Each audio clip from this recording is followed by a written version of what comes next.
Hello, and welcome to DC Alliance, Chapter 46. And with me today is Clay. Clay, how are you doing this evening? I'm doing great. How are you? Like I was telling you a little bit before, a little banged up for not very physically activity related reasons. I bent down to the third shelf, the bottom shelf, to look for comics, and no go. That was my knee just made a noise, and it's been paining when I bend it ever since. Which is, I listeners, I play ice hockey twice a week, so like I am kind of active. So it's really funny that bending over to check comics Well, was if what got me. if that's your excuse, then I feel really bad for me because I don't have any kind of excuses for my injuries that I've had recently.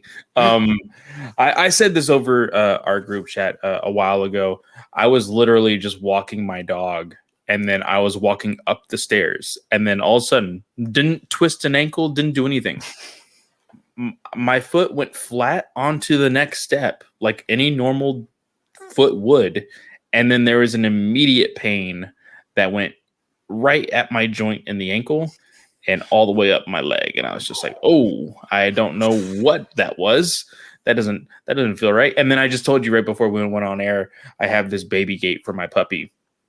And every single time I cross it, getting out and getting in, it's a gamble, dude. I feel it like right where my legs join my body. It's just like, whew. I don't know what is going to happen one of these days, but the feeling I am I think I'm 110. I, It's I I think it's showing that we're both old, getting oh old, Clay. I I think we're know both. it. The one thing that I always loved to tell my family back in the day, and I know it's all because of me telling them this story.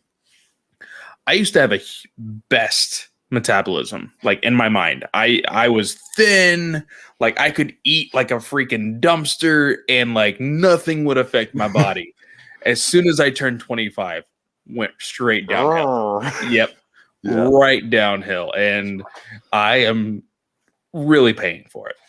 Yeah, I hear you. Takeout is not my friend, even though I love it so much. But I guess we'll get away from the talk about our health and talk about DC stuff. But before we do that, I'm going to get the network plugs out of the way. We are part of the Geek Ultimate Alliance Network with podcasts 7 days a week, 9 in total. On Mondays is World's Finest True Believers with Chris Belga. On Tuesdays is this show, DC Alliance. On Wednesdays is Marvel Alliance. On Thursdays is Slice of Film, Star Wars Alliance, and Ranger Alliance with Clay and rotating guest hosts. On Friday is Superhero Discussions. On Saturday and Sunday is Weird Science Comics DC and Marvel Roundup. On Monday nights, live on the Geekverse YouTube channel, and on Tuesday nights, live on the Geekverse YouTube channel, Marvel Alliance and DC Alliance goes live. And then on Thursdays, Star Wars Alliance goes live on the Geekverse YouTube channel. Also, Ranger Alliance is switching to Mondays in a few weeks. Clay, do you know the exact date on that yet, or I are we just believe waiting? it is. Let me look at this calendar right here. Um, I believe it is May 31st will be the first, or it's either the last day for the retros for World's Finest, or that is my first day that I will be joining the Monday Club. So Oh, one of those seems is. like we have confirmation. Oh, so it is Balga's last day. 31st is my day. Okay, so the 31st will be my first day in the Monday Club for Ranger Alliance. It's going to be super exciting. You're getting confirmation live on the show. I love it. Yeah, so that moves there. So that won't be part of the Thursdays anymore, and I'll be fumbling for a week or two to make sure I get it for the Mondays. Although I think I did half decent there. Uh, we also have a Patreon, $1 tier, and a $5 tier. $1 tier is basically the tip jar donations. You like what you're doing, and you just like what we're doing, and you're just helping out as much as you can. And the $5 tier is where you get your little bonuses, you get your ad-free episodes, you get your early access to episodes like superhero discussions for this Friday. No, for last Friday was up a week early, so you get those kind of goodies. You also get Patreon exclusive episodes. Uh, like myself and Clay diving into Last Ronin. We were joined by Joe. We were joined by Joe last time, so it's pretty cool like that. We're going to put up more stuff. There's movies coming. I'm super excited for Mortal Kombat. I'm seeing that day of, regardless of where I have to sit in the theater. Also, one other thing. This Monday, today, World's Finest True Believers released, and I joined Chris Balga to talk about year 3 of Injustice. Thank you for reminding me of that, Nathan. It was great fun. You know yourself, Clay, you got to be on top of your toes when you're talking comics with Chris. So I had to do another dive back into it. I just love rereading that. It's been a little while. So it's a great series, you know, especially after Nathan showed off his omnibus on Super Civil Servants a couple weeks ago. I'm really tempted to buy that omnibus, to be completely honest. Yeah, it sucks for me. I just have a couple volumes of a couple years. I don't have anything, so I would love to get an omnibus of that too. I've only read it online through Comixology, so and it's all currently on the DC Universe Infinite app for anybody who does have that. That is true.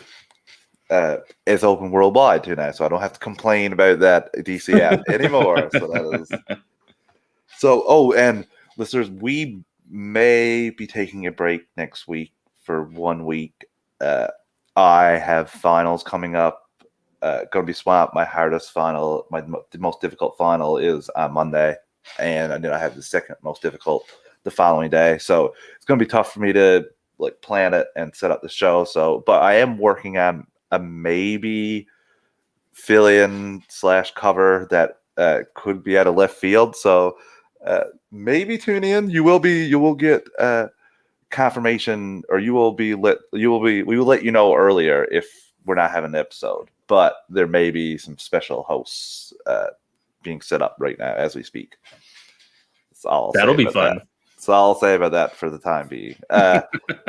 Yeah, so Clay, let's dive into the DC movie news and take it away with the casting that you just told me about before while I was planning the episode, essentially. Yeah, so we actually got this confirmation, like you said, a couple hours ago. Shazam has another villain that is being played by Lucy Liu. She is going to be playing Calypso. Now, I found this to be very interesting. Main reason why. Calypso, in this article and on Twitter, everywhere on Twitter, is spelled with a K. In the comics, spelled with a C. Yeah. So I don't know if that's just something that they're changing for the movies. I'm not entirely sure. Now, another thing, which I'm totally fine with, Calypso is generally, in the comics, a male antagonist, a male villain that can take over the minds of many different people. I think most recently, the tease of Calypso, and I don't think a reveal has happened yet, but is coming to Stargirl Season 2. Bingo. So, and that is also quite possibly going to be played by a female villain, being the, I can't remember her name.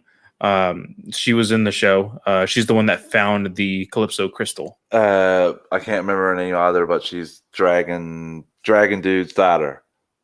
Yeah, that's Dragon scaly face daughter. Yeah, she was the one that found the Calypso crystal. So that I'm okay with it. Now, I had a knee-jerk reaction to this, being that I was not okay with it for a lot of different reasons. One being, and people can cancel me, people can yell at me for whatever views that they want to have, whatever. But my mind went straight to, for one, she's a person of color, so I'm glad that she got the role, but why did she have to get a villain role?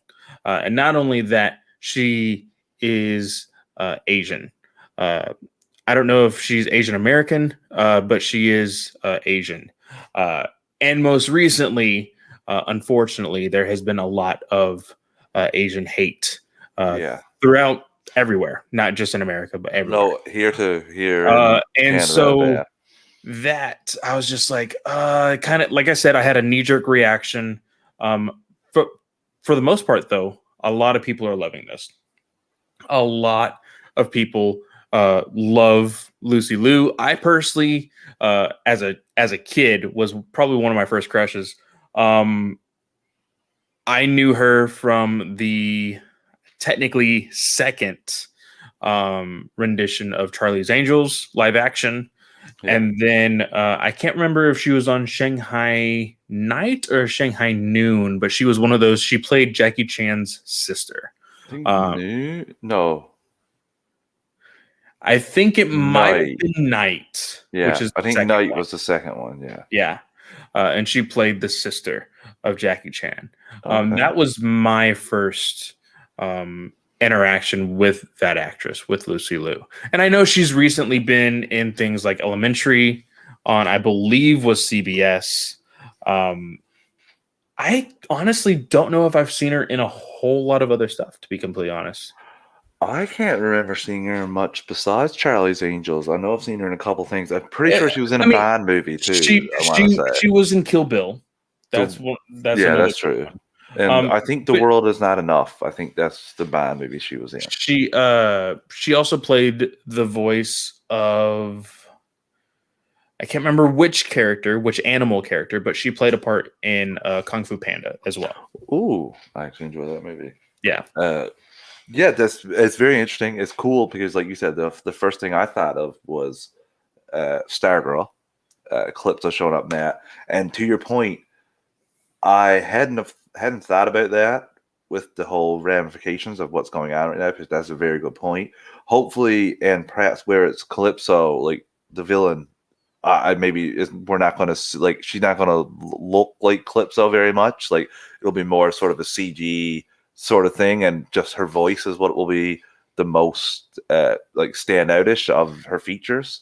Mm-hmm. Like, that's what I'm hoping for, because like you said, there's no like that could that would happen too. Yes, for like, she would definitely receive hate mail and all that jazz as well. So, Well, I don't I'm know. sure, like I said, this character's mainly perceived, especially in comics, as a male character. So I'm sure there's already people angry that it's not Oh, a yeah. male that's playing this character. But it's like a demon, right? Like I don't know exactly.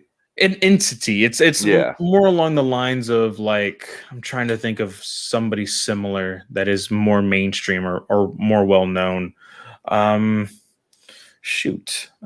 Maybe something of, gosh, I can't even think on the top of my head, to be completely honest.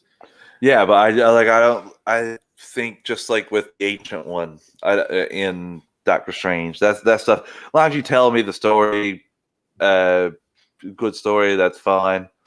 Nathan, there's a lot of other YouTube channels apparently that you can check out if that's the requirement for you. They're complaining in full force right now. Nathan, I know you're just being a troll, but I love you anyway. It's okay. I had to throw it for that. Yeah, and that's my point there. Like, Casper, he's not a male. He is, I guess. Yeah, like, it's a ghost, so it's so confusing in that part. But I don't think where her face is going to be distinguishable for Lucy Liu. I think it'll be more sort of Calypso-y, or that's what I'm hoping for anyway. Yeah. But now, knowing these shows too, Clay, we do have Martian Manhunter rocking over on CW, and basically is entirely the actor, and her hair was not the Martian Manhunter CG. So I'm not exactly confident that I'm thinking about that. That is true. That is true. But it is Shazam, so movie quality. So fingers crossed, and that was a good point. But really interesting. I'm excited to see, because she joins Helen Mirren, so that's pretty stacked villains that Shazam has to go up against. Yeah, and there's some people trying to reach, and saying that because there's so much that is probably going to be dealt with the gods, that there should be a Wonder Woman cameo. I wouldn't go that far. there's just a lot of relation to Atlas, which is, of course, one of the many powers that Shazam is sharing from. I can't remember if Atlas is the speed or I can't. Strength. I Strength. think Atlas got the world on his. Oh, That's yeah. what I'm Okay. thinking about. But Okay.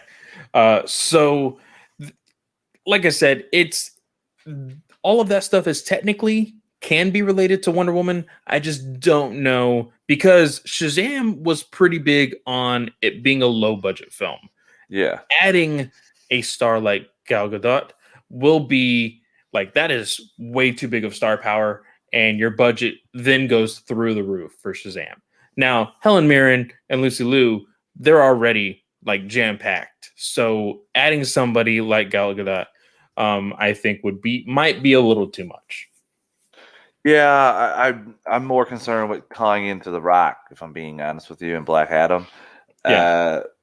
I have a question for you though. We were teased at the end.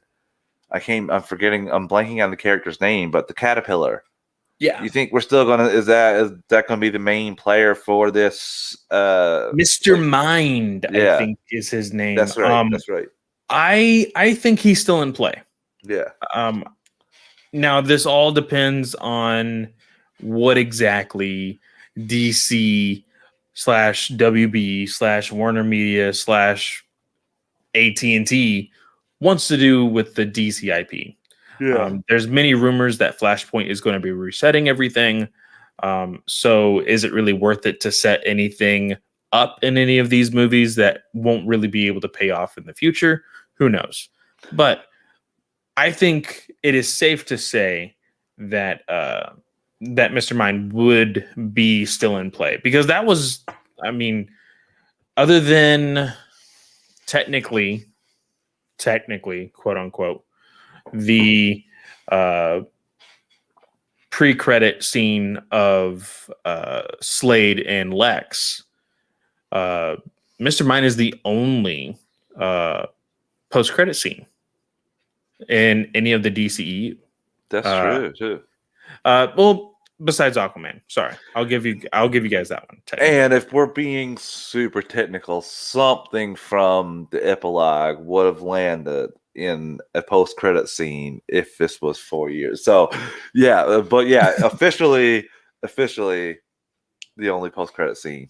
We won't regard the Justice League for that. But I think if I'm not wrong, the next since we are talking about Shazam, the next news would be Dwayne "The Rock" Johnson shared a photo on Instagram.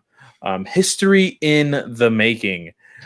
This is a legit history, not only just because this movie is finally being made, but because this movie is finally being made.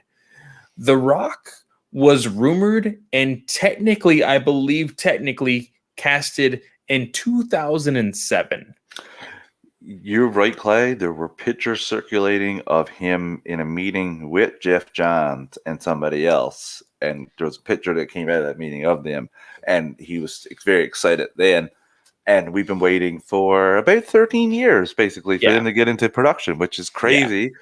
Now, I think that it was officially announced in 2014. That was around the time that we got news that there was, in fact, going to be a Shazam movie, that they were working on it. I think at that moment, Zachary Levi was not attached to it yet, though.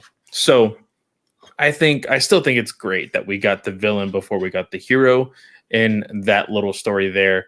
But I still remember, I don't know if you remember this, Travis, there was rumors and almost technically confirmation that Dwayne "The Rock" Johnson at one point was going to be Lobo in the DC universe. Do you remember that?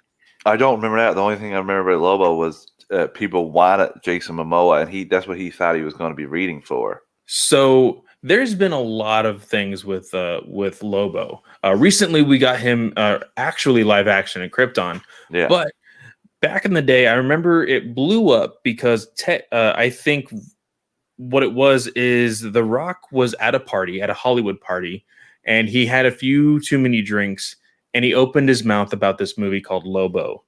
And he said that he was reading the script for it. WB immediately shot it down, and that like lost his chance at being in a DC movie. So we're like, oh no, like The Rock, it would have been cool as, you know, Lobo. That would have been crazy. And then he got this role. Now, Lobo since then has been rumored all over the place. The latest one I think was Michael Bay, Danny Trejo team up on a Lobo movie, which would be freaking bonkers. But I know that's a side tangent, but I just whenever it comes to I know that The Rock has been wanting to be in the superhero game for quite some time now. And for him to finally be able to put on a suit and finally be in the DC universe, I think is really, really cool. I'm so excited for this, Clay. The only thing I guess I gotta say is I hope he stops saying the hierarchy of powers, but I can't hear it anymore. I need to see it. I need to see it. I don't think he said it in this post, did he?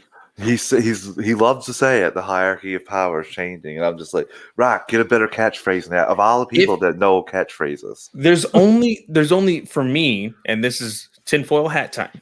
The only reason why he would say that is if he actually is going up against the hierarchy, and that is Superman, which I would hope makes a cameo, Henry Cavill, or you know, some sort of appearance in this movie.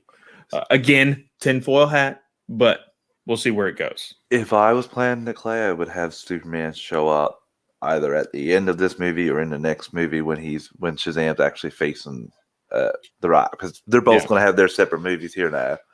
And I want to say one would assume that they'll come together, but we're talking about WB here, so I'm not going to assume anything. Like, if I was planning, I have them meet, but then we also know The Rock has contracts where he can't get, like, he can't look like he loses. So, I mean, what's that going to look like? Exactly. In a superhero movie, like if he fights Henry Cavill, like is he going to come to a standstill? Because we all know that. Well, yes, Black Adam is powerful. Like, come on, Rock. Like, let's go. Like, did you watch what Superman did to Steppenwolf? Like, levels. And there's stories for both. Oh yeah, I know. Most recently, unfortunately, very recently, Black Adam is a part of the Justice League. Yeah. Now there was a short animated movie called Shazam, or was it Superman Black Adam? I think it was, or Superman Shazam. I can't remember. Superman Shazam, I think. I think it was Superman Shazam. And the story was, it was the introduction to Billy Batson as Shazam. So you got his origin story, but the main antagonist was Black Adam. He came in, he fought both Shazam and Superman, and they tricked Black Adam into saying the word Shazam. He got hit by lightning, and because he was out in space for thousands and thousands of years, once he turned back into a human, he literally aged before their eyes and turned into dust. So they've killed him off before. But again, just like you had said, there's like all these rumors that like, oh, there's these high tier blockbuster actors that can't die or can't lose in any of their movies. And Dwayne "The Rock" Johnson is one of those actors. So it will be interesting how it all plays out for sure. Yeah, like I can see him going to the good side. To be honest with you, Clay, by the end of the third Shazam movie, maybe. I don't know. I want to see him have a showdown with Superman. And they're both rep by the same people. So, and they're pretty close. That reminds me. So I can't remember if you guys talked about this in the last episode. But Sandberg was having these debates with his own movie, talking about this Mandela effect. Yes, I seen that. We didn't talk about it, but I did see it. Yes. So I want to know: did you see the scene or did you not see the scene? I didn't see the scene. I can't remember seeing the scene. I remember watching the throne scene after as a clip online, but I can never remember watching it in the movie. And I think I said this in the chat as well. I thought I had seen it in there, but now thinking about it, I can't remember whether I saw it online or not. So It's the it's caterpillar. I'm really pretty confident the caterpillar was the post-credit scene well, it in the definitely was, but I yeah. thought that the way the movie ended was like they were talking about, oh, what's a layer or whatever was the line where they were looking at all the chairs or whatever, or looking at the cave itself, the Rock of Eternity cave, and then before the credits, they were all sitting down. Like it, I it, you it know, shows. you're making me question that because See, I went to a special showing too, an earlier showing of see, so Shazam. so did I. I think it was technically like Fandango or something, I yeah, think yeah. It maybe. was like Yeah. 3 weeks before or two Yeah. weeks Yeah, before. 2 weeks Yeah, before it was. yeah. Yeah. I went to the same thing. So now you have me question. Damn you, Clay. I don't know. Oh, Oh, I can't is remember, legit. to be completely honest. And I legitimately, when this conversation was happening, I went on my phone, I pressed Shazam, and I went with my finger. I fast forwarded all the way to the end, and it's not there. So I'm so confused. I honestly don't think maybe it was in that special Fandango. Uh, Maybe it was. I don't think anybody has put that specific reason yeah, in the debate. So maybe it was. there could very well be. Maybe it's something worth writing in to Sandberg. It could possibly like now you have me questioning if I like what is real, what isn't. Now, also on the Black Adam front, there was some casting. Tony nominated actor James Cusati Moyer has been cast in there, but I don't think there hasn't been a role given. Like No role is no, given. It says mystery role. He was in something called let's see here. I was looking at it. I don't know. if you win a Tony, you got a lot of cred for me. No. I'm looking at Or if you were nominated, sorry, not one. he was I'm trying to look at what he's been in because the article does say that he is What very up, True? much Thank uh you. And of yes, course, restore the Snyderverse. Yes, for sure. I So it says here, it says he was in a Broadway play called Slave Play. Um, but the article does state as well that he is very new to Hollywood. So it would be a very bold move to put him in a leading type role. I will say this. Back in the day, that's all I wanted for superheroes. I didn't want well-known actors because yes, if I yes. saw a well-known actor in a Superman suit, I'd be like, "Oh, it's so and so." I wouldn't be like, "Hey, look, it's Superman."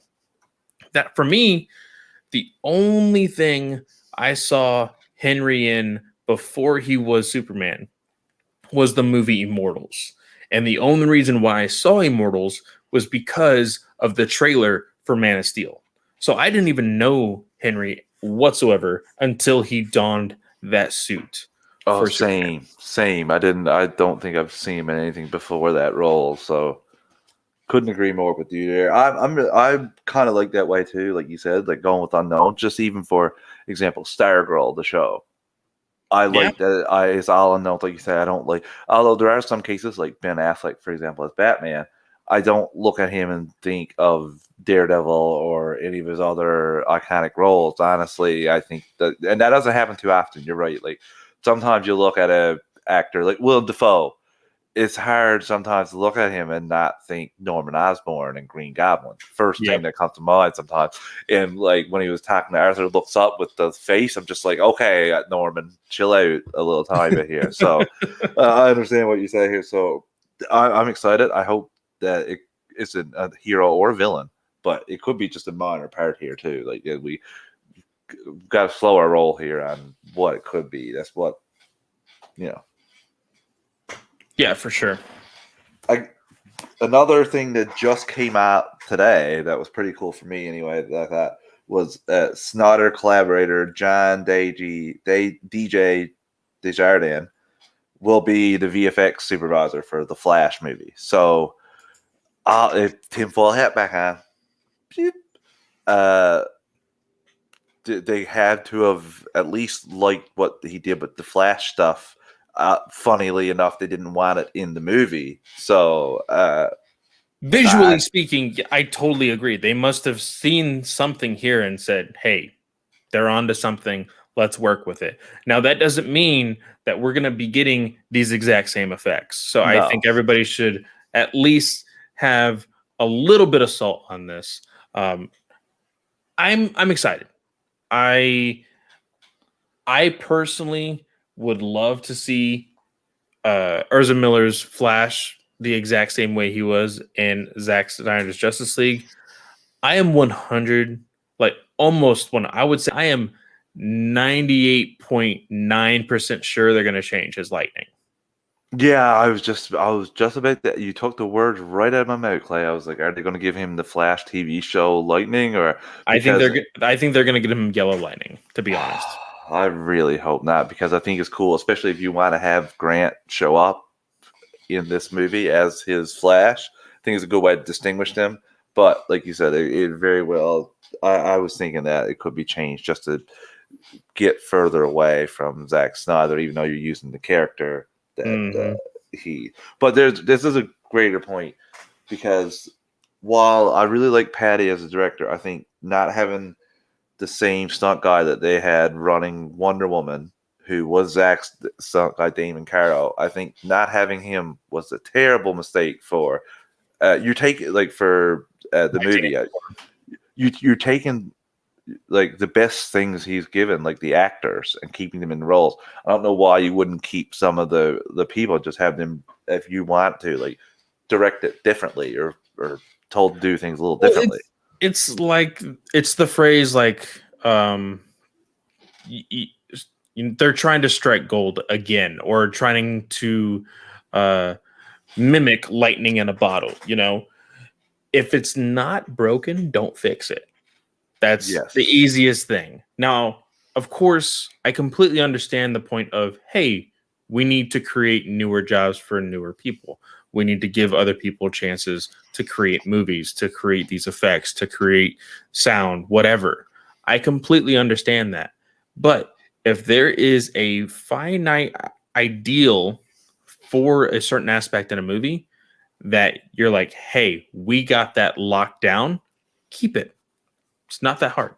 No, exactly. And you can bring people in to train under those people and learn their tricks, learn some things, and but have those people that you bring in like representing different classes, different people in general. Just so you can do this so good, but just throwing everything out and just keeping the actors is silly to me. And it seems like, at least for the Flash, that they're going to take some of the best things that Zach did with the character. Yeah, whether for it be sure. VFX or otherwise. I think we'll take our first break, Clay, before we go on to a little bit of DC TV news before we get to an article and some trailer talk.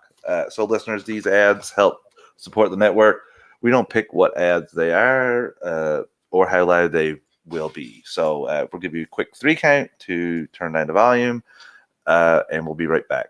1, 2, 3. And we're back. Okay, Clay. Chris Terrio's article. First, before we get into it, I want to say I found it really funny that some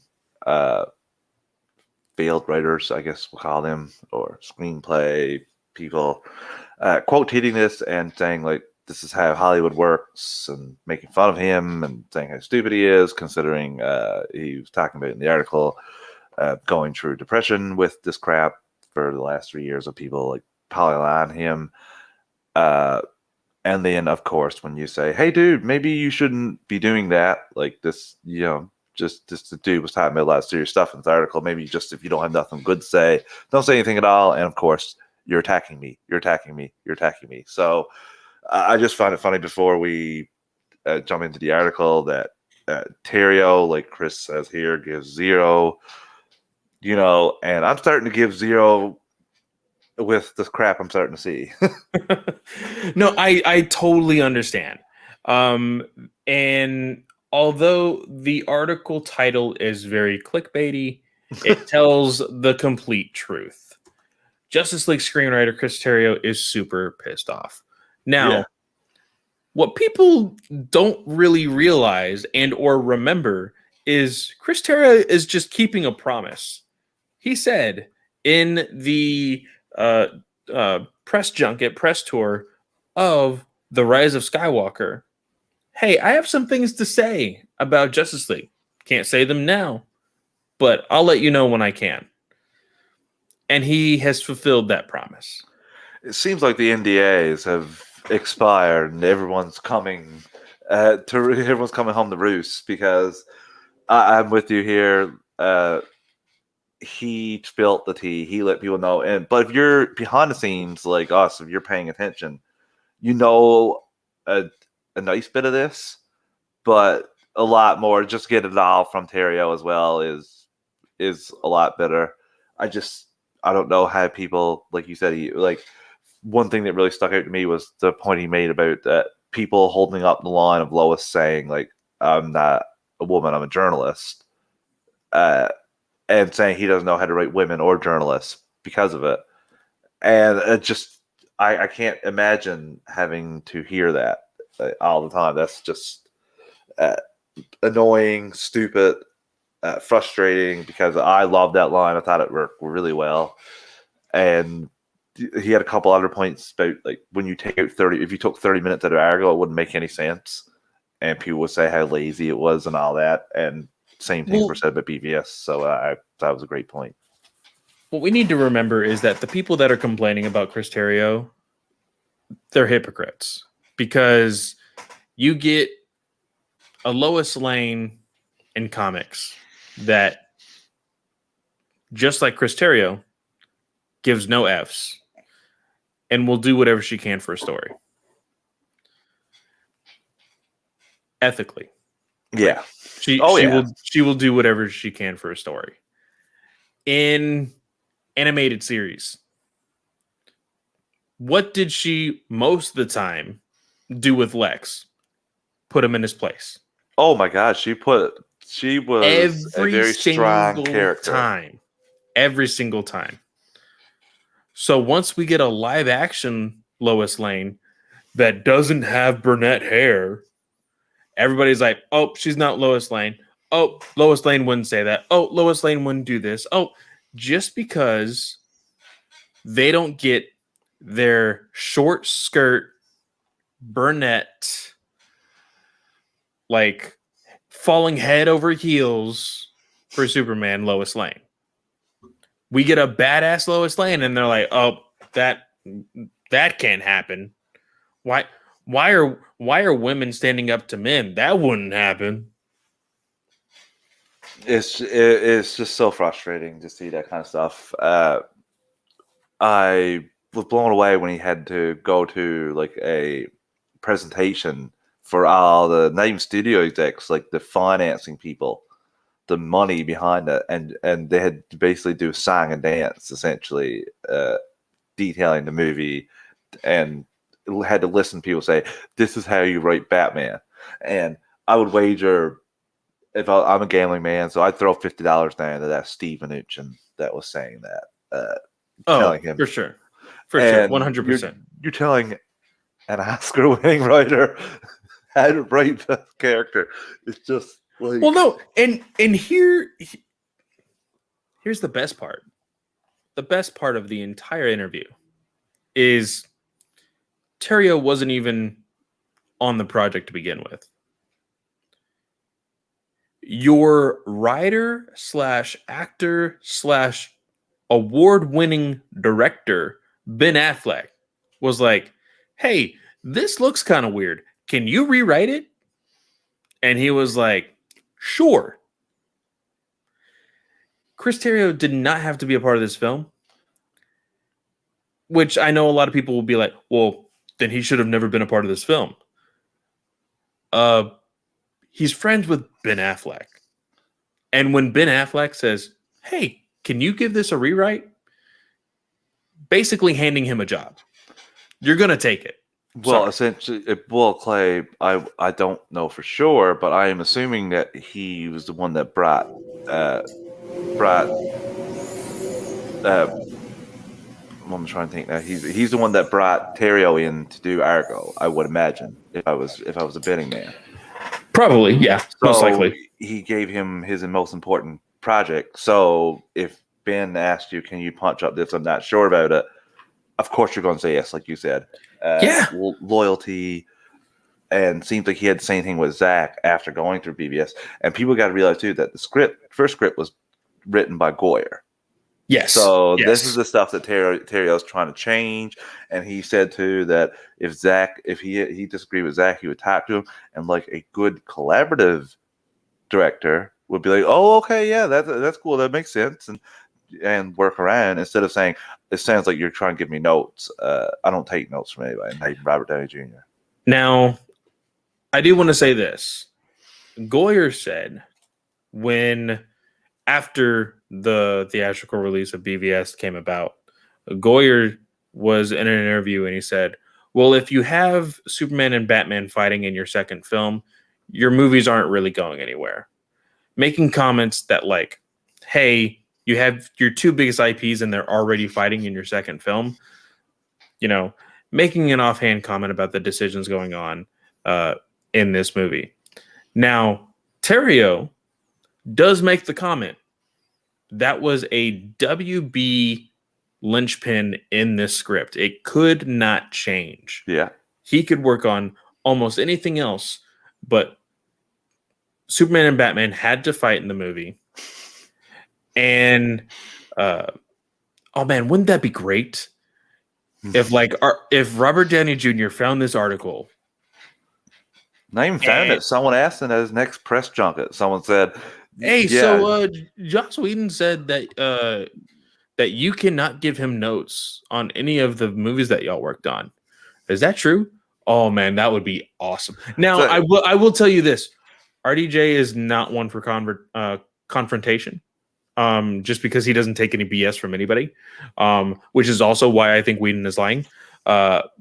But once controversy comes up in his interviews, he's like, "Hey, you either ask me another question or I leave." yeah. So I would totally be down to hear that conversation, to be completely honest. Yeah, But we'd be more lucky. We'd be more have a better chance of hearing it if it was someone like Jason Momoa instead. Like yeah, Blake, that's a good point. Like Danny keeps a lot of stuff close to the vest. yeah. But Terrio, like I said, he did have a little bit to say over like the title of the film, Dawn of Justice. To be completely honest, for me, that sounds like a comic book title. So it didn't really mean anything to me. I was like, okay, Batman, Superman, Dawn of Justice. I just Cool. had it meant like Dawn of the Justice League. Like this is where we start for the Yeah. Justice League, and it didn't. Like I don't hate it. Like it's not like obviously, in my opinion, taking the 30 minutes out is what really hurt it because for sure. critics destroyed it, and then you don't get the legs that you. And I can't remember the exact words he said that like if he did a comparison. Yeah, he did said a if you comparison. take it 30 minutes of Argo, it won't make any sense. They'll say it's a lazy screenplay. So Yeah. same thing here. You take out character motivations, and you see the exact same thing for Zack Snyder's Justice League. Steppenwolf's motivations, a lot of character motivations are all taken out for just more A lot longer runtime, than more 30 screens. minutes though. Just like Yeah. Oh yeah. But you know what I mean? They did it for the same reasons. Like he even says it here. Or speculated an article. I don't know if Terrio is one that says it or if the writer is speculating, but he says like to put it down to take the BVS from 3 hours to 2.5, so get more screens, kind of trying to make more money. yeah, and there's a big point here that a lot of people are taking into account with this interview with Terrio, which is the fact that like the script that Terrio got was dark. Yeah.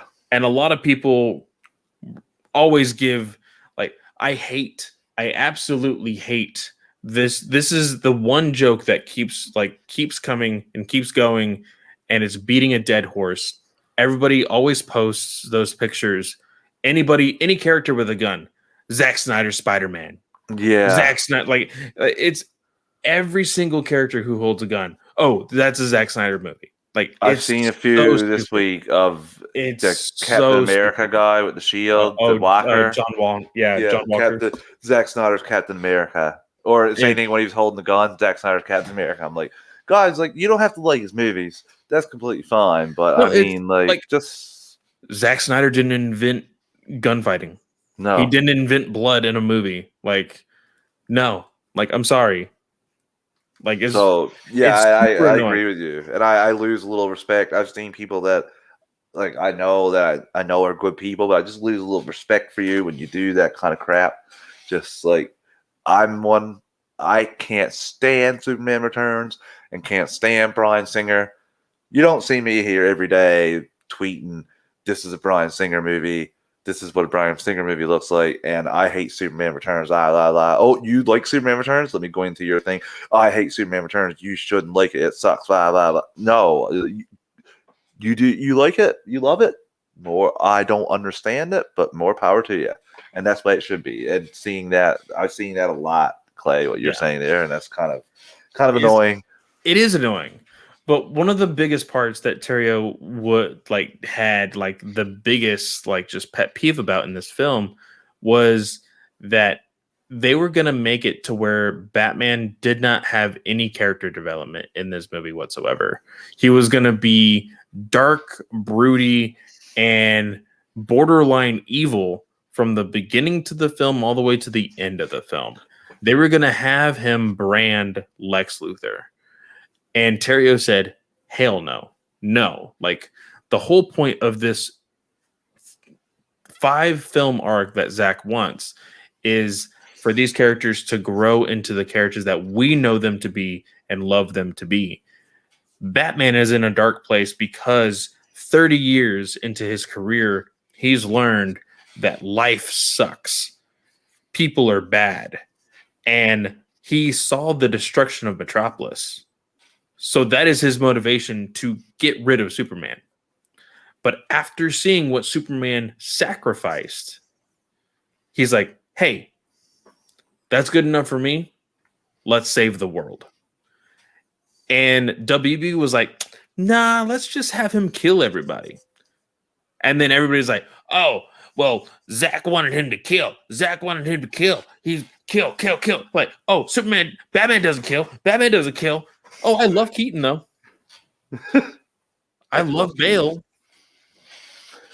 Like, it's so stupid. It's so annoying.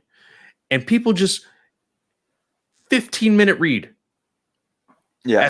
at the most 15-minute read of an article. And you'll learn that, hey, all the crap that you hate is because of WB. Well, at the very least, you won't crap Ontario as much. You'll be like, okay, there's a lot of stuff going on here. Like, maybe let me go watch Argo and listen to his writing without being meddled with, let's say, for example. I thought he was a lot nicer than he could have been, although he did have that really nice Zach's a gentleman, and I'm not. They destroyed this movie. Yeah, And he's right. what he called he said it the theatrical version of Justice League was an act of vandalism is what the quote is. And that's pretty spot on. But I love this stuff, Clay. I love this info coming out and the NDAs. I just love them talking. I hope. I think I heard Zach tease that maybe Terrio will show up to his Justice Con panel. Yeah, possibly Saturday, the Saturday Yeah. one that he's going to have, because I believe Saturday is all day Justice League, Sunday is Army of the Dead. Yes, Is and the way they're listeners. doing it. Oh, so we will not be talking about, or we may be talking about that next week. At the very least, you will hear my thoughts about it whenever we come back. The show Yeah. comes back. So, I think we'll just leave it at that. Chris Terrio is a badass who gives zero anything anymore, which I love. He also said he's not. I don't think he's going to do a tentpole film anytime soon. It seems like he's And doing he something for doesn't need Amazon. to. No. He doesn't need to. You need to understand. He has now worked on 2 DC films and a Disney film. He's made it. Yeah. He can work on anything he wants now. He's got Disney money and he's already got WB's money. But the funny thing, Clay, too, about that, he's good friends with JJ as well. So he did the Rise of Skywalker as a favor to JJ. Yeah. And you can see, did BBS with Zach, became friends with Zach. Oh, I will do Justice League, and that's his lone only writing credit. So it's pretty cool. I hope that if the Batfleck, I just want to make note that trended over, make the Batfleck movie trended over 100K Oh, yesterday. really? Yeah, like over 120 when I was getting ready to go to bed. I was like, are you kidding me? Like, Nice. not even Batman in there, like Batfleck, but not Batman, which would be easy way to haul a lot of generic tweets into your total. So really cool, just showing that there is a demand for that, and I would love to see it. And I mentioned that because if he does come back, I would love Chris Terrio to. I'm pretty sure he helped write that script. I made the comment earlier today that I would be okay if Ben wants to come back. Yeah, and that's the only reason. If he says, why not? Cool, I'm for it. But if he doesn't, if he says I'm done with the character forever, that was just that. This and the Flash are just a couple. He even can't say I'm done with the character. This is he's in a tough place because he can't say he's done with the character forever because that will probably give away something that may happen in Flashpoint. So he's kind of stuck between rock and hard place right now if he wants to leave or not. Yeah, because you can't knock him out saying anything after Flash. But what you're saying is there, if he's in a good place and wants to do that project, he should be able to do that project. Yeah, like it would be every Batman fan's dream if you play Batman Arkham games to put that script into actual production. Like it legitimately would. So I'm not going to disagree with it if they decide to do it, but I do understand that a lot of shit went down. And Ben Affleck himself, like he suffered a lot through it. And he well, Clay, there was a post a couple days ago that showed a Reddit post back when this movie was being made. When the reshoots were being done, that he wanted everybody to walk out of the film. That's the only thing that no one has corroborated yet. Everything else that was in that list has been corroborated and confirmed happened. So I am just, if you got a list and 99 things are right, and you got that one other thing there that you just check, chances are if you got those 99 other things right, that exactly probably right as well. It's probably a good source. It's unfortunate, but if Ben Affleck wants to play the game, he's going to have to play the game, and that means, hey, I can't say anything until I'm done with this Flash movie. Yeah, but let's be honest, folks. If Ben wants to do it, I'm pretty confident he can, because he can just he could just be like, okay, well, thanks, Warner. I'm going to go tap Netflix now about doing my next few things. Exactly, and that's what a lot of people have been saying. Like, we know that the streaming wars are in full effect. We've gotten so much content news from Netflix, from Paramount Plus, from Disney, and even I believe one of our hosts here on the Geek Ultimate Alliance Network, Brent, he has another show called Fans Without Borders. They said on their latest show that HBO Max has not been announcing and or really pushing for any type of scheduled slate for new content. So whether they're keeping it close to the vest or not, like they're not getting anybody excited to jump onto their service. And with somebody like Ben Affleck, like even somebody like Ava DuVernay, you get directors like that, you get writers like that, you give creators like that a platform to say, hey, we'll give you this much money and you can make this many films. Go wild. Yeah, like I and just to Truth's point, I don't know if he'll ever speak out of him, because he has a pretty close working relationship with WB and could pretty like salvo them pretty hard just by saying, like, just talking about what kind of crap show it was. Probably if he said, he's even kind of hinted at that with the GQ review, like going through his old roles. Well, and there's, I just watched it the other day. There was an old interview. I think I can't remember his name, He was on this show on HBO Max. They were talking politics, and Ben actually stood up for people. Like he stood up for Oh, that's that stupid Bill Maher show. Yeah, I yes, remember that. yes, Yeah. yes. That video went viral. Like, and you know, Ben Affleck is not afraid to speak his mind when it counts. It's just like I said, Ben Affleck has been in Hollywood, and unfortunately, due to the fact that things are just the way they are, if he wants a job, he's going to have to just play his role for a little bit, and then when he decides to do something about it, he'll do something about it. I think that he could do anything he wants at any point in time, just as long as he doesn't have an active contract. I think he could go. I think any of the services would jump at him. So I think he can. I don't think there's much that he has to do here just to get what he wants. But interesting. I would love to see his movie, but like you said, only if he wants it. Just a couple DC TV points before we take our last break. There's a Sinistro character description. Rumored character description from the Green Lantern Corps series by Greg Berlanti. I'll read the casting thing. Tal Sinestro, male, 40s, any ethnicity. That's nice to see. The greatest of all Green Lanterns, Sinestro is akin to a warrior monk, the personification of grace under pressure. He serves as the strategic commander for the Corps, and all Lanterns follow his orders without questions. Although he is revered for his unmatched willpower and wisdom, a darker destiny believes his otherwise zen demeanor. Series regular. I feel it's weird that they're naming him a warrior monk. Yeah, that was the part that threw me off. If anybody has read anything with Sinestro in it, as far as the comics go, he's very far from a warrior monk. Even in his origin story, being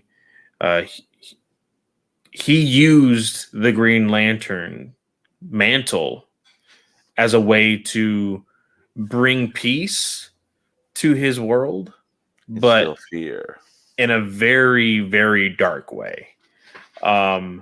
So I will be completely honest. The only person I want to play Sinestro is Luke Evans from the Hobbit franchise. He was okay. I remember. There has been a lot of edits. If you just type in Luke Evans Sinestro on Google, on anywhere, people have already set up that Photoshop, and it looks great. We'll see. Now, as far as the Green Lantern Corps show, from what I remember, this was supposed to be an anthology series anyway. So he may only have one episode. He may have... Well, it says series regular. So you could be the one that sends them out on the missions regardless of who they are, right? So you could get dealings with him at the start and end of every episode. Yeah, unless the anthology is more of like just the undertone for each episode, and there's still like a backstory to connect everything. That's true too. Yeah. But like you said, I'm gonna be honest with you, Clay. I'm a Mark Strong fan. Like I think that's probably the best thing about the Green Lantern movie in Ryan Reynolds one. Especially that after credit scene. Yeah. When he just puts on that yellow ring. Oh, it just looks so good. Such a great such a great what if, we'll say. Yeah. That was super interesting. Unfortunately, I went with the positive DC TV news before the negative because one thing that came out of Ray Fisher's article with talk to Nia Taylor was that they wanted to make Superman's grandfather in Krypton a person of color, mainly that guy that everybody loves from Bridgerton, listen to last week's episode of DCA to hear my quick, spoiler-free thoughts on Bridgerton, or the nonsense that is Bridgerton. One conversation will save everything. So Regé Jean Page, they wanted to cast him as Sigel, and Jeff Johns reportedly put the kibosh on that and said Superman's grandfather can't be black. Now, I don't want to throw all over Jeff Johns, but I'm throwing out the statement he made, which was that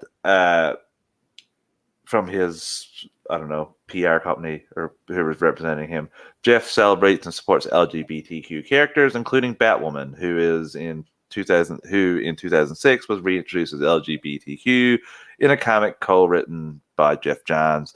That is kind of stretching it a little bit from what I've read. That wasn't quite Jeff Johns' book altogether. That was started and finished by someone else. I thought I'd read that. Oh yeah, no. There was, I can't remember who the Twitter account was. That showed you shared that, didn't you? Yeah, you shared that. Yeah. They went on a huge thread on every single thing that Jeff Johns has claimed is his that technically is not. And he is able to do that because people are scared of him. People are scared of calling him out for it. I will tell you everything I think about this whole thing with Regé and with Adam Strange and all of these decisions and the reasoning behind it that this spokesman gave.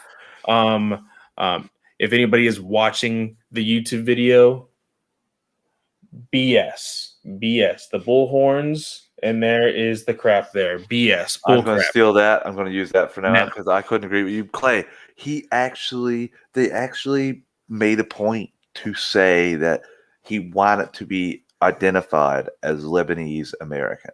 Yes, which pisses me off, which it boils my blood.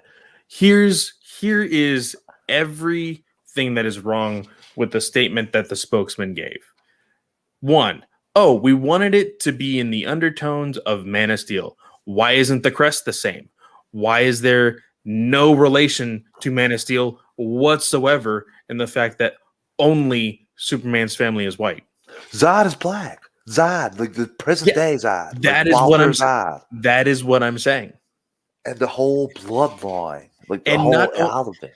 And not only that, they written in the show a reason, and not only that, in every modern retelling of Superman, I can't remember origin, but modern retelling, Superman's birth is the first natural birth. Yeah. And every other Kryptonian is made genetically. Test tube babies. It wouldn't have effing mattered if his grandfather was black. Not at all. No. It pisses me off. You could have just flipped Clay. You could have just flipped the entire thing around, like the entire first season story. You could have had Seg being the person of color, and he could have got with, you know what I mean? You could have just flipped it all. Yeah. To have the Zods being the Caucasians and the House of L being, or you don't even need to do that. You could have did that as another ethnic. It doesn't need to be white. It's aliens. It's another world. Like, this is what's messed up to me. And the problem is, all the heroes in that show, white. Yeah. All the villains, black. That's all they wanted. Minus the Zod daughter. Yes. She was pretty heroic. I mean, she at the end there. She was always playing both sides, but I think it was more so to help benefit Zegel anyway. Yeah. But still, that just you're right. You're right. It ticks me off, man. And the fact that Adam Strange not being able to be bisexual or any part of the LGBTQ community for the fact that in the 2 seasons that we got nothing of his background other than the fact that he's from Earth. Yeah. Nothing whatsoever. He So, wore a Detroit ball cap. yeah. Yeah, and we all know why. Yeah. And it's so stupid. The whole thing is just yet another time of them getting rough week for jobs, we'll say. And here's the thing. I can separate the art from the artist. Yeah. I'm not going to blame Cameron. I'm not going to blame everybody else that was wanting these things in Krypton. John's is just a piece of crap. And just because, oh, I'm Lebanese, so I'm not racist. Oh, I used to have a black wife, so I'm not racist. Yeah, I have an Asian wife now and a mixed race kid, so Yeah, I'm good. That's it's disgusting. That's I've been hanging out with. I had my best friend. It's just stupid, and I just love that they're getting pie in their face yet again because he was a big star in Bridgerton, and they're like, we could have had him 2 years ago. Oh, sorry. So, bravo, bravo, WB and DC. And he has become such a breakout star that he is now in an unknown role that he had to even leave Bridgerton. He is moving up. Yeah, he is a breakout star, and WB lost him. That's their fault. Yeah, Chris couldn't agree more. Doesn't matter at all. Can you write the character good? That's all I care about. Like, I will not lose interest because a character is white or black. Can you write the character good? Motivation's good, and like Clay pointed out a lot of time, you don't need to give me every villain being a person of color. Like, that's not needed whatsoever. You don't need to do that. I know you're going to get people shouting at me now saying, all you see nowadays is that angry old white guy that's racist. Spoiler alert, see him a lot in real life anyway. Not going to lie. Yeah, because they're the real villains of the story. Yeah. the only rich white guy that we see as a villain is Lex Luthor, and WB doesn't even like that character apparently. Chris, so you tell Chris that only works for every interpretation but Zack Snyder's. You don't get that one. And it's so annoying because literally WB is doing this to themselves, and they're like, oh, blame all the other people that weren't attached to this. It doesn't make any sense. Yeah, it's foolish, and like what Snell's pointing at here, I don't know why you would go back to audition for them or work for them after this. He even pointed out, like, it's like I wondered and thought about that role after, but it's nice to know now why I didn't get it, but it doesn't make it hurt any less. Yeah. No, and here's the thing. Snell, said this whole thing with Black Superman. I still think that announcement is Jason Momoa's Frosty. That's what that is. It could, but you did bring in a big writer. Like, they didn't with the Frosty. They didn't say who was involved at all. They brought in a big writer who has not been passing more than 7,000 copies of sales in each book that he's writing. I forgot. Like, I'm sorry. No offense to Coates whatsoever. He may have a breakout story, but as of right now, with Black Panther, he has fallen behind schedule, and that book hasn't come out in months. And then his U.S. agent sold so badly that they haven't even finished the book. So they threw a name out there because it was the first Black writer that they could think of. That's what I think. And even Coates hasn't really said anything. I don't believe. If anybody wants to prove me wrong, please do. But I don't think Coates has said anything online about that writing job. Seems like Chris missed the little section where we were making fun of that. Chris, we were seeing a lot of Zack Snyder's Captain America with either the shield crushing Buddy's face or Captain America pointing a gun. So I guess you're right. Yeah, he is overseeing John Walker and how he's portrayed. Yeah. So we'll take our last break before we get into the final little bit of the show there. Listeners, as I said before, with the ads, we don't know how long they'll be, how loud they'll be, or what they'll talk about, but they're quick and to the point, and they help us keep the lights on. So here's just a quick 3-second count, and we'll be back as soon as you can. 3, 2, 1. And we're back. Okay, Clay.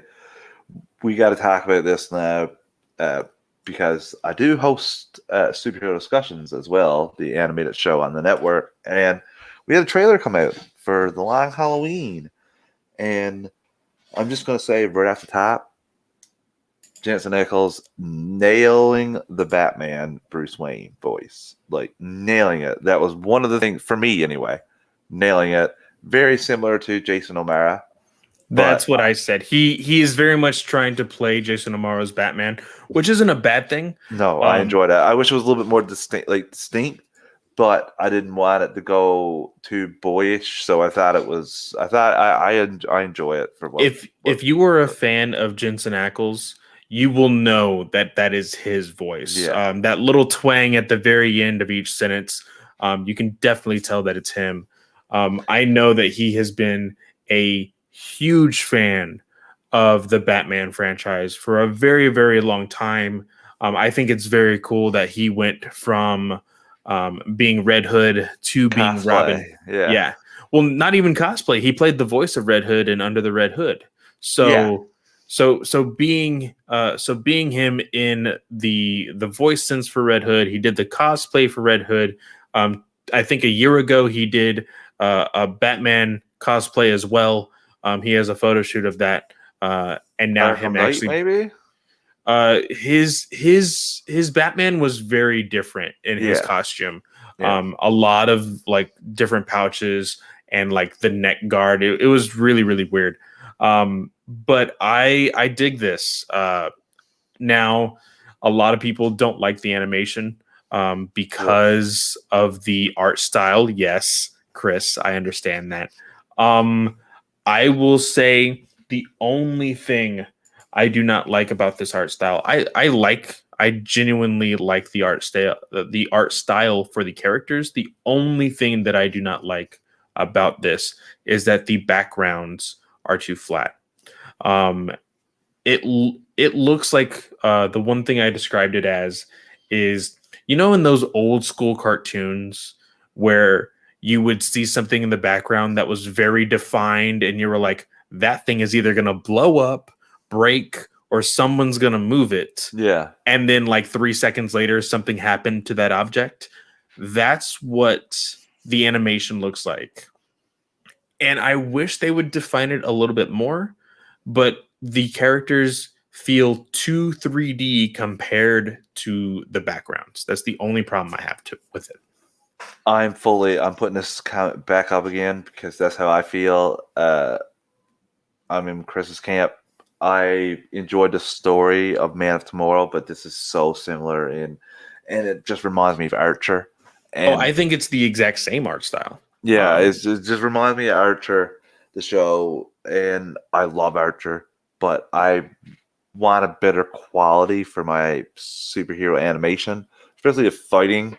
I thought that was not done well in The Man of Tomorrow compared to what we had the previous universe. The New 52, I thought, was very good in how they handled their action. Now, you could the biggest thing, things, but the biggest thing for WB ever since Hamada became the head of everything was let's make things cheaper. Yeah. This art is, oh my God, yes, cheaper than the art style of what was. I did look this up because I am a host of another podcast that talks everything Batman called Batman News Weekly. We did some research. DC animated films usually go around to be about $3.5 million as far as budget goes. Ooh.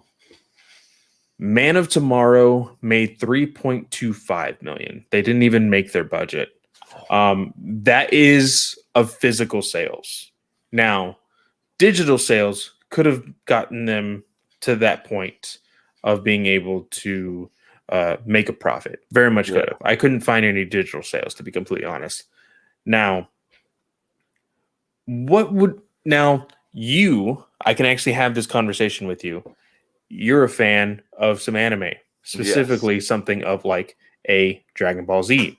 Yes. So recently, art style has changed in the movies significantly. But as far as the old school movies, the old and the show, art style has stayed the same, right? Now, we as fans of anime, we know when it comes to when you go from manga to anime, it's almost so clean and so perfect. The only thing that changes is the fact that it's color. The art stays the same and everything else. Do you think that DC should do the same? For instance, let's throw this out there. Right now, the team that is on Batman currently is an artist called George Jimenez.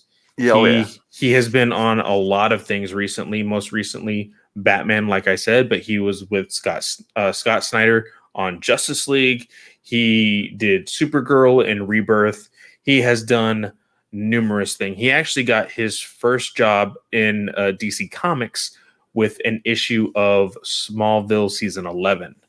So, do you think that like George Jimenez should work with DC Animation to create the story of what him and Tynan are doing and move paper to animation? Like do it the same way that anime does it, Shonen Jump, whatever. Would that work? It all depends on how long it would take to do it. It could work. I'm a big fan of Dragon Ball Z, like you said, and just the way that the fighting is portrayed is just fantastic. And that was a long time ago that was done. Now there are remastered versions, but even the old school badass version stacks up super well today. I like what they were doing with the new 52 in terms of I thought everything looked great. So I don't think I think you're right about the cast. I think that's probably the main reason why they did it this way, and I don't like it, but it's not going. I still enjoy the Man of Tomorrow's story, so that's like I don't.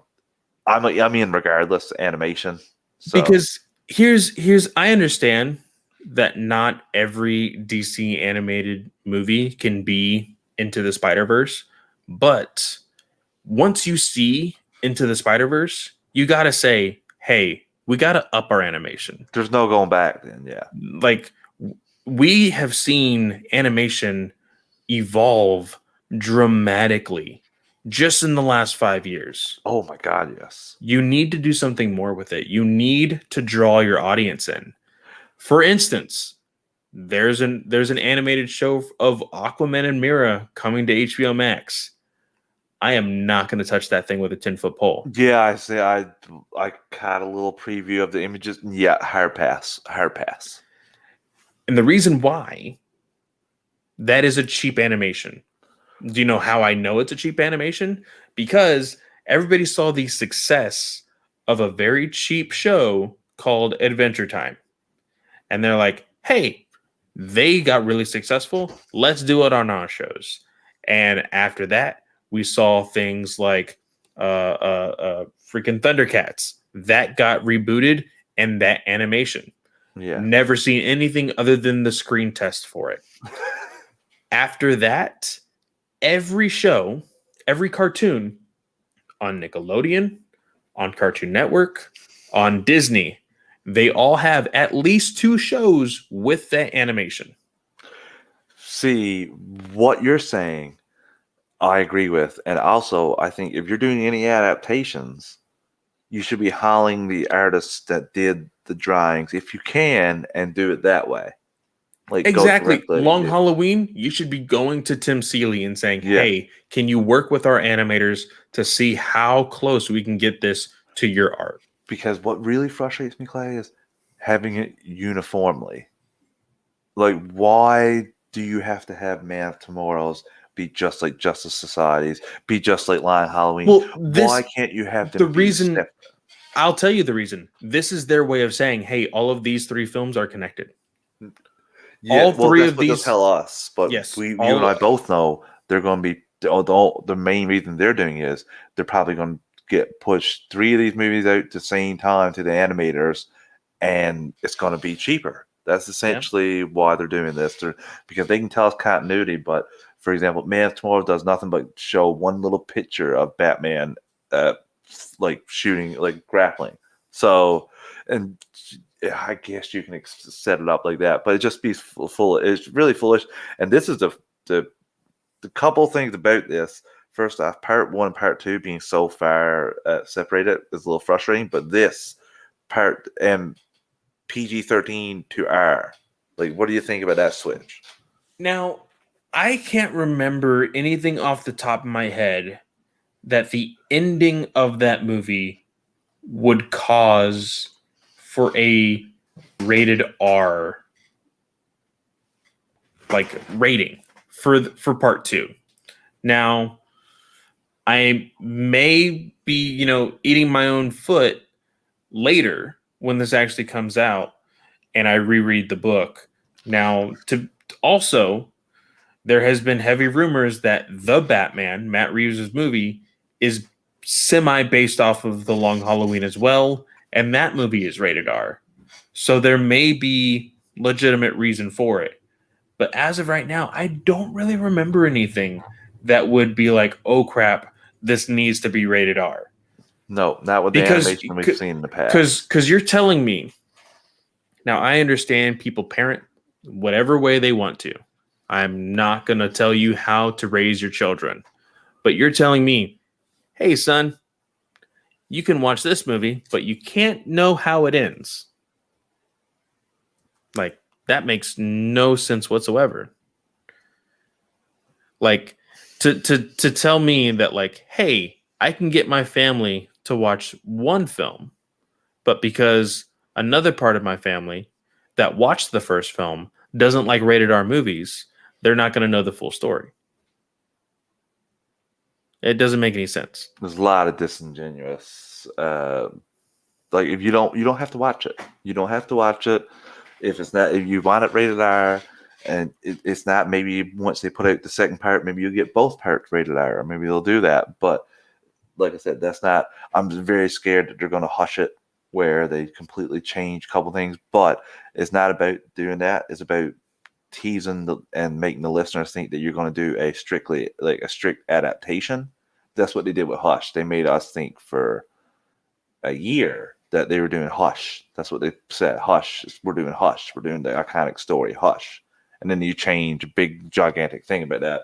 I just feel that was very disingenuous. And I'm excited. I like the bat voice, but I'm not a fan of the animation. It seems you're a bit easier at it than I am. I am. Like, yeah. I love animation.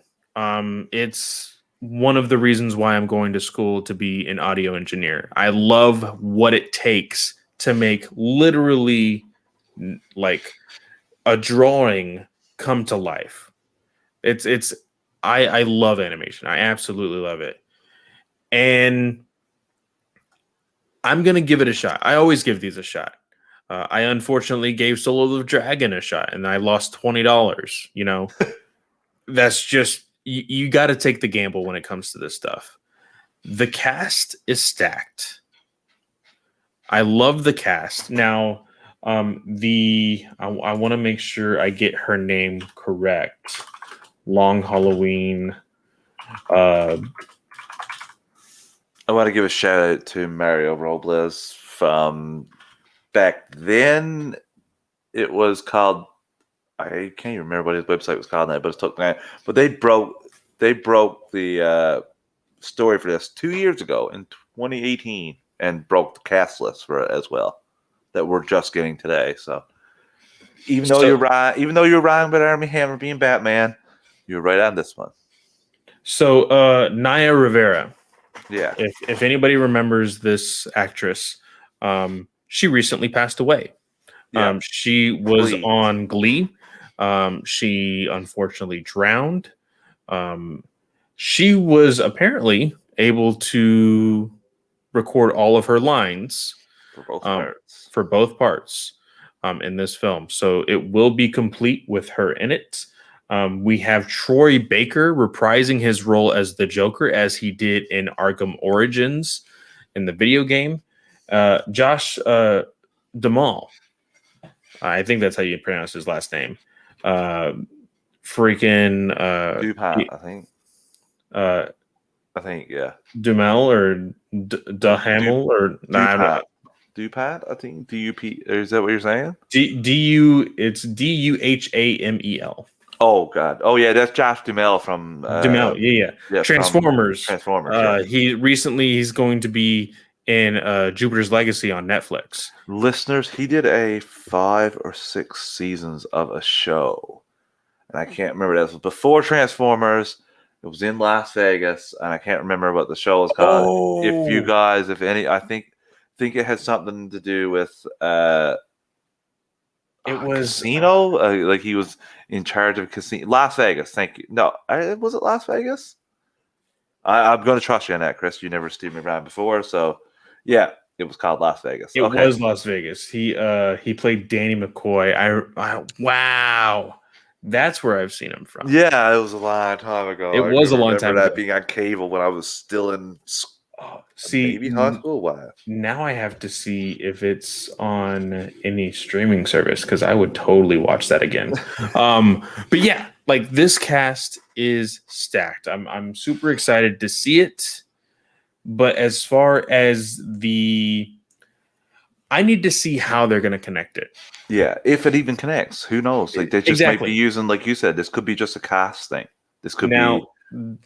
There is some small evidence that this is technically a continuation of what we had before with the ending of Justice League. I think Justice Society will shed some light on that because we'll get the Flash and see what he's doing, and that is at the end of this month. So yeah, I'm super excited about that. So yeah, we'll review these when we get them. Don't worry about that. Clay, I guess we'll just jump into the listener questions before we get out of here tonight. And the first one's from Tony Walton, Walt Gator 93. Who are 3 characters that you think should get an Earth 1 book? What Earth do you think we will get a reference for / cameo in a DCEU movie? Earth Prime or Earth 2? So who do you want to go first, me or you? I'll jump on this one first. You do the next one first. All right. The 3 characters for me. Don't think it'll be any shock to hear Green Arrow, the Flash, and the Question. Ooh! I want to get You were saying before we started recording that you were going to be throwing a weird one out there. That is interesting.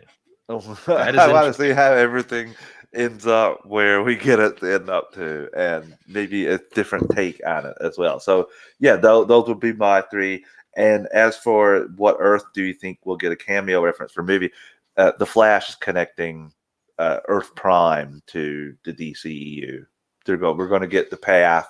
We're going to get that scene from Ezra's point of view in terms of we're going to see it, and then we're going to see him come back to wherever from there. So I really think that'll be the tie-in.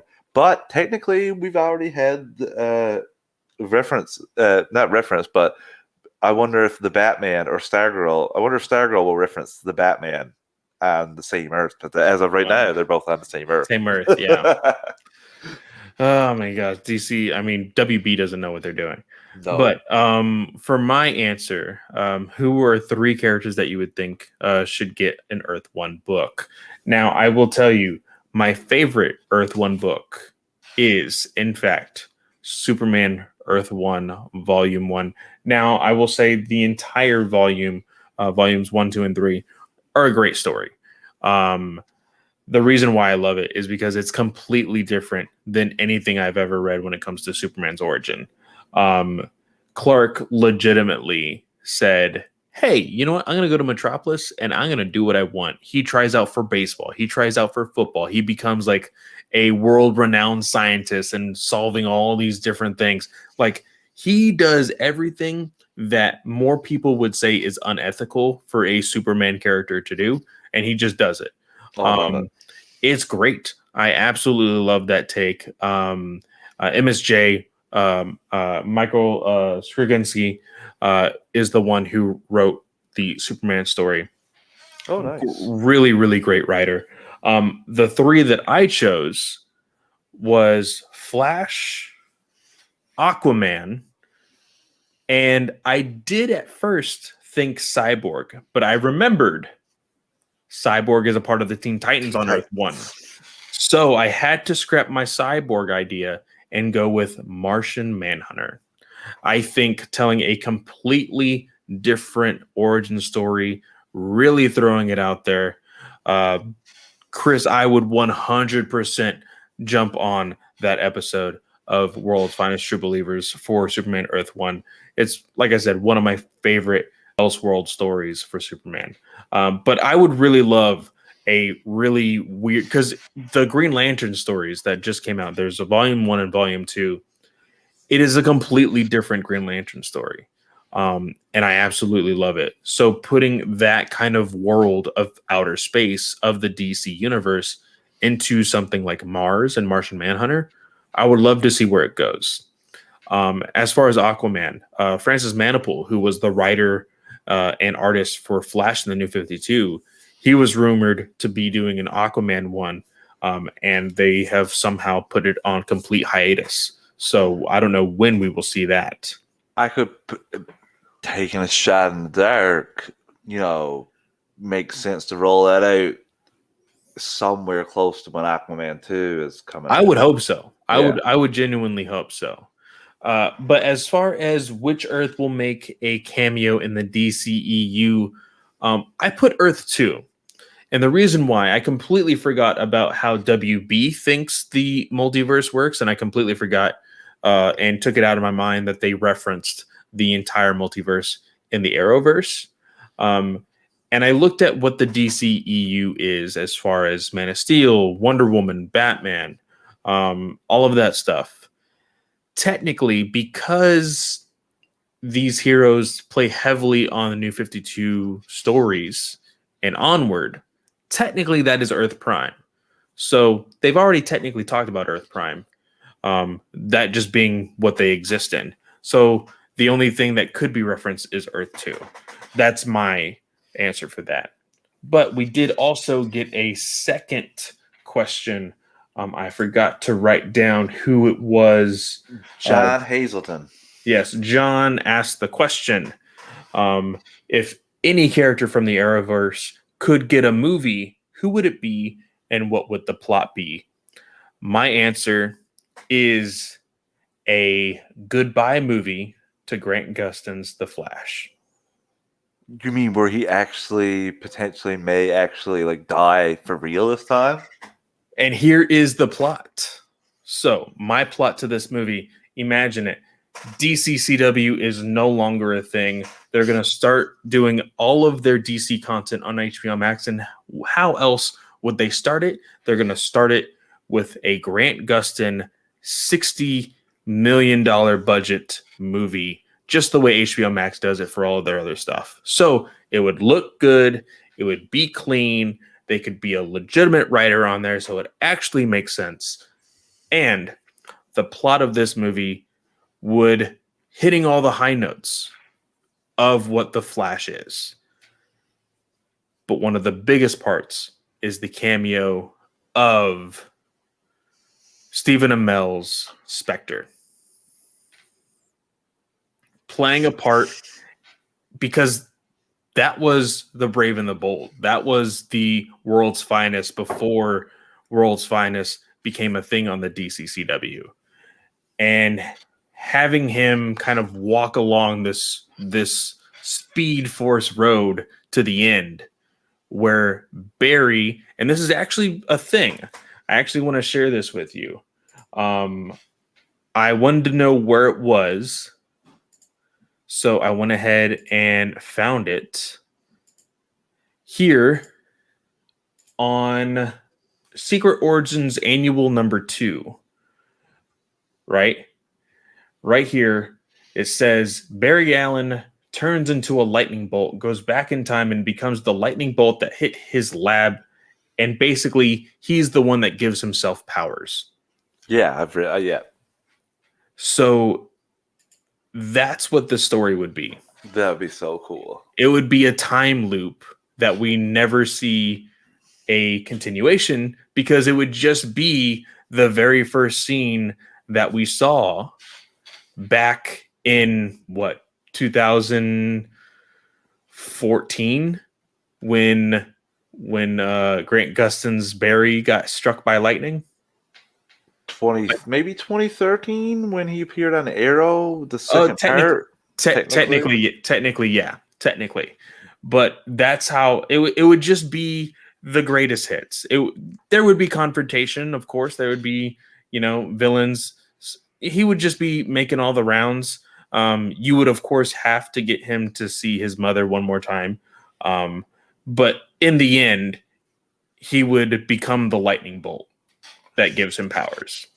I think that would be really cool. I think that would be really cool, and honestly, I wish that was the episode tomorrow. If I'm being completely honest with you, I am so beaten down. I have into submission with the Flash. I have every episode recorded, and I just see all of you guys making your comments about that show, and it makes me not want to watch them at all. Clay, honest to God, for the first 2 seasons, before every new episode, I would watch, like, it might take a week or it could be a day. I'd watch all the episodes. So if we were on episode 3, I'd watch 1 and 2 before I watched 3. So I'd watch 1 and 2 again. And then we'd go on to episode 4, I watch 1, 2, 3 before I watch 4. I do that all the time. I love the show. But I don't know if you follow me on Twitter, you will see a little quote tweet of a dumpster floating down the river on fire. I've seen it. I've seen it so many times today. And it pains me to even say that. I can't believe it, considering, like, I was loving Flashback. Even season 3, I was enjoying it, but it's gone, like, downhill for me. So it's tough to pick a Arrowverse show, considering my favorite show, arguably my favorite superhero show, is gone now. But there is a man that is going to be making. There's one reason why I'm still watching this, and this man is directing, and his character is named John Diggle, aka John Stewart. So for me, it would be him accepting his stepfather's last name, becoming John Stewart, with that ring, going off to Oa and learning everything there is to learn. We get some training, and he comes back and has to deal with a real threat. And that's what I want to see. That would be it for me. Give me a mini series with John Diggle Stewart in here, and Ernie Hudson as his dad. Do you think it's going to happen? Like, oh God, no. Genuinely, like, no. Why are you watching it? That's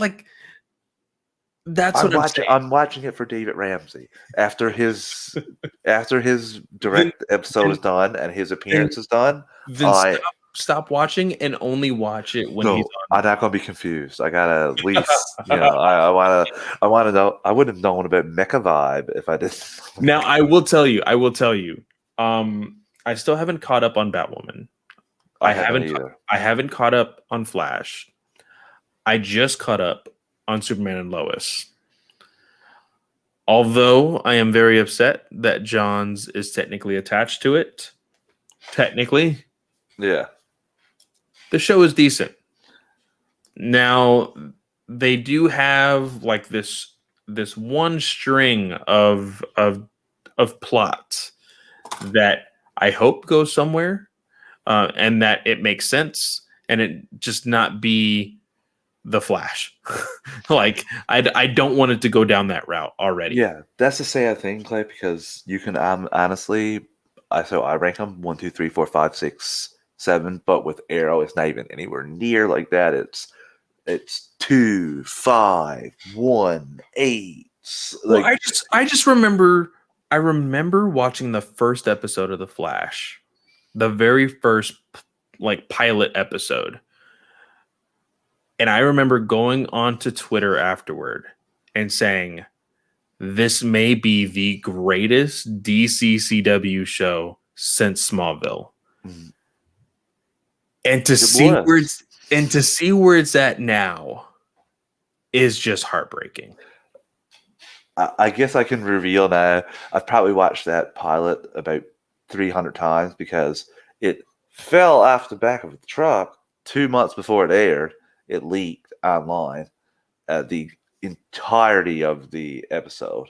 Nice. I watched it every night before bed for like a week and a half. I was blown away by it, like you said. Like, this is, and to see where it is now, it's just sad. So yeah, it will be Green Lantern, John Stewart going off as John Diggle. That would be my choice. And if he has to go back in time, reverse a few seasons of the Flash for me, please. I never thought it would be this way. It was my favorite thing. Like, I liked it probably more than DCU at times. Like, and just to see, like you said, just to see where it is from where I first jumped in. Just sad, but we'll get that Arrow season 9 one day. That's what I'm holding that hope for. I won't be keeping up with it, but I won't keep up Oh, these. man. But yeah, Clay, as always, thank you for joining me. Please tell the listeners where they can find you and where they can find those fire mugs. Cups. Yes, of course. You can always find me on Twitter. I am very, very active.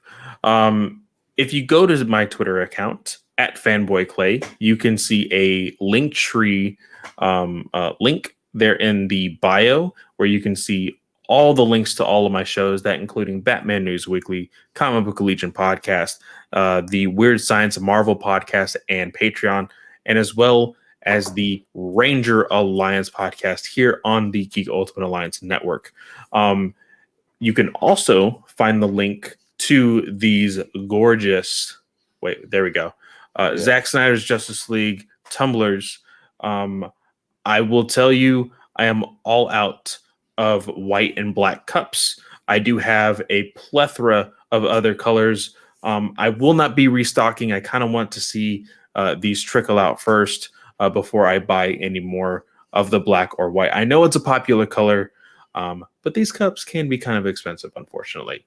I will tell you that through our promise of putting 5% of each sale of the Zack Snyder's Justice League cups into AFSP, we have donated a total of $175 to AFSP. So good job, sir. Good job. It's really, really awesome. So like I said, 5% of every purchase at the end of the week, I should say, at the end of the week, the total of that purchase for that cup goes into AFSP. So go check that out as well. That would be a smarter plan than every purchase just throw a 5% payment every time. That's a good idea of the pulling them together every week and then putting it in. I probably would have done it the other way, because I would, and then realize halfway, oh yeah, maybe I should do it the other way. But those mugs are awesome. Those cups, I can't keep calling them mugs, but they're so big. They're not your average glass that I'm used to seeing. Like, so it's just ridiculous. Every person that have one listeners, you get a tweet from them talking about how awesome they are. So it's definitely worth it. Clay, thank you for joining me. Listeners, thank you for listening to us as always. There are going to be some changes afoot to DC Alliance after I return from my hiatus. So look for them. I won't say anything else. Just I'm learning from the master, Chris Balga, in the long tease. So there'll be some changes. There'll be fun changes, and look for them later. Clay, thank you for joining me. Listeners, as always, have a great night. Later, everyone.